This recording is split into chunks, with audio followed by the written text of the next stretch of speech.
আসসালামু আলাইকুম প্রিয় দর্শক, আশা করি সকলে অনেক বেশি ভালো আছেন। আপনারা অনেকেই জানতে চান যে ভাই ডিমের মুরগিগুলোকে কোন খাবার দিলে আসলে তারা ডিম বেশি দিবে বা আমার খামারের মুরগিগুলো ডিম উৎপাদন অনেকাংশে বেড়ে যাবে। তো আজকে সেই বিষয়টা নিয়ে আলোচনা করব। তার পাশাপাশি আপনারা কিন্তু একটা বিষয় অনেকেই জানেন যে আমার খামারের মুরগিগুলোকে আমি শুধুমাত্র ধান খাইয়ে একটা পরীক্ষা করতে চেয়েছিলাম, আসলে শুধুমাত্র ধান খাওয়ানোর ফলে আমার খামারের মুরগিগুলো ডিমের পার্সেন্টেজ ঠিক থাকে কিনা। সো সেই পরীক্ষায় কিন্তু আমি অনেকটাই ব্যর্থ হয়েছি। আর গতকালকে রাতে আমি বাধ্য হয়ে এদের জন্য সেই পুনরায় আমি যে খাবারটা এদেরকে দিতাম লেয়ার লেয়ার ওয়ান, সেই খাবারটা দিয়েছি। এবং আজকে আমি দেখাবো যে আমার খামারের যে মুরগিগুলো রয়েছে সেই মুরগিগুলো থেকে অধিক পরিমাণে যে ডিম পাচ্ছি সেই ডিম পাওয়ার পিছনে খাদ্যর কেমন অবদান রয়েছে সেই বিষয়টা দেখাবো। আর আমি কোন খাদ্যটা খাওয়াই সেটা একটু দেখাই আপনাদেরকে। আমি হচ্ছে ক্লাসিক ফিডের এই লেয়ার লেয়ার ওয়ান খাবারটা আমার মুরগিগুলোকে দিয়ে থাকি। যদি আপনাদেরকে একটু আমি দেখাই আমার এই খাবারটা দেখতে আসলে কেমন, যাতে আপনারা বাজার থেকে সঠিক মান যাচাই করে একটা খাবার আপনার মুরগিগুলোর জন্য ক্রয় করতে পারেন। আমি একটু আপনাকে স্পষ্ট দেখাবো। এই দেখেন, এই খাবারটাই কিন্তু ডিমের মুরগির জন্য আদর্শ একটা খাবার।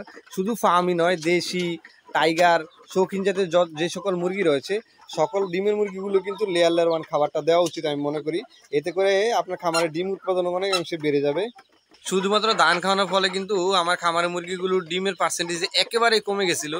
আপনারা গত 2-3 দিন ধরে লাইভে দেখছিলেন যে আমার খামারের মুরগিগুলো থেকে আমি কি পরিমাণ ডিম পেয়েছি। গতকালকে এমন একটা ঘটনা ঘটেছে যেটা বলা বাহুল্য না। আমি আমার এই 22 পিস মুরগি থেকে 10 পিস ডিম পেয়েছি। আর তাই বাধ্য হয়ে আমি গতকাল রাতে এদের জন্য লেয়ার লেয়ার ওয়ান খাবারটা নিয়ে আসি। আর কালকে থেকে আজকে পর্যন্ত ডিমের প্রোডাকশনটা কি আসলে ঠিক হলো কিনা, আজকেও খামার থেকে মুরগির ডিমগুলো সংগ্রহ করবো এবং আপনাদেরকে দেখানোর চেষ্টা করব যে ডিমের পার্সেন্টেজটা পুনরায় ফিরে এসছে কিনা বা বৃদ্ধি পেয়েছে কিনা। যেহেতু গতকালকে মাত্র এদেরকে আমি ধান খাওয়ানো থেকে বিরত করেছি গতকাল রাত্রেবেলা। তো চলেন আমরা একটু দেখি যে আজকে আমি কি পরিমাণ ডিম পাই।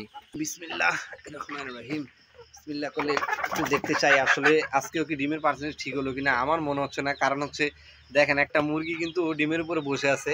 আসলে আজকে প্রচুর পরিমাণে বৃষ্টি হয়েছে, বৃষ্টির মধ্যে এদের একটু গরমের প্রয়োজন। দেখেন মুরগিটা মনে হচ্ছে যে এটা কিন্তু সচরাচর হয়েই থাকে, কারণ একটা মুরগি যখন ডিম পারে, ডিম পারার পর তার মধ্যে একটা ভাব চলে আসে যে সে একটু উমের মতো করবে, এটাই স্বাভাবিক। দেখেন আজকেও খামারে ডিমের পার্সেন্টেজ কিন্তু একেবারে ঠিক হয় নাই। আমি আশা করি ইনশাল্লাহ আগামীকালকে ঠিক হয়ে যাবে। তো যাদের জানার আগ্রহ ছিল যে খামারের মুরগিগুলোকে অর্থাৎ ডিমের মুরগিগুলোকে কোন খাবারটা দিলে আপনার হয়তো ডিমের উৎপাদনটা অনেকাংশে বৃদ্ধি পাবে, তারা হয়তো বিষয়টা বুঝতে পেরেছেন। সো আজকের ভিডিওটা এই পর্যন্তই। সবাই ভালো থাকবেন, সুস্থ থাকবেন। ভিডিওটি ভালো লাগলে আমার পেজটিকে ফলো দিয়ে রাখবেন। আসসালামু আলাইকুম।